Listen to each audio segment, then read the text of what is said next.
మనకు తెలుసు BrahMos super sonic cruise missile అనేది ఇండియా రష్యా కొలాబరేషన్తో తయారు చేశాయి. బ్రహ్మోస్ అంటే బ్రహ్మపుత్ర నది, మాస్కోవా రష్యన్ నది మాస్కోవా, ఈ రెండింటిని కలిపి బ్రహ్మోస్ అనే పేరు పెట్టాం అనమాట. ఈ BrahMos long range ramjet super sonic cruise missile అనమాట. ఇది high explosive conventional war head అని చెప్పొచ్చు అనమాట. ఈ మిసైల్ ట్రాజెక్టరీ ఏదైతే ఉందో అది మనం ఏదైతే సెట్ చేస్తామో, యూజర్ ఏదైతే సెట్ చేస్తారో ప్రీ డిటర్మైన్స్ ట్రాజెక్టరీ కంప్లీట్గా అచీవ్ చేయగలదన్నమాట. బ్రహ్మోస్ మిసైల్ అనేది ఒక పైలట్లెస్ ఎయిర్ క్రాఫ్ట్ లాంటిది అనమాట.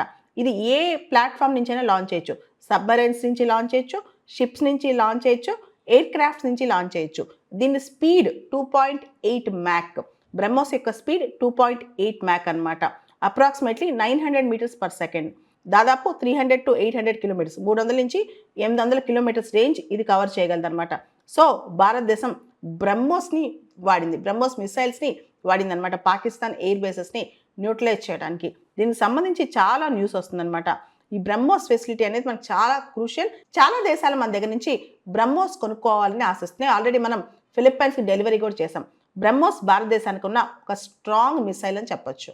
ఇక్కడ మరొక విశేషం ఏంటంటే ఫస్ట్ టైం బ్రహ్మోస్ మిసైల్స్ని బ్యాటిల్ ఫీల్డ్లో వాడామన్నమాట.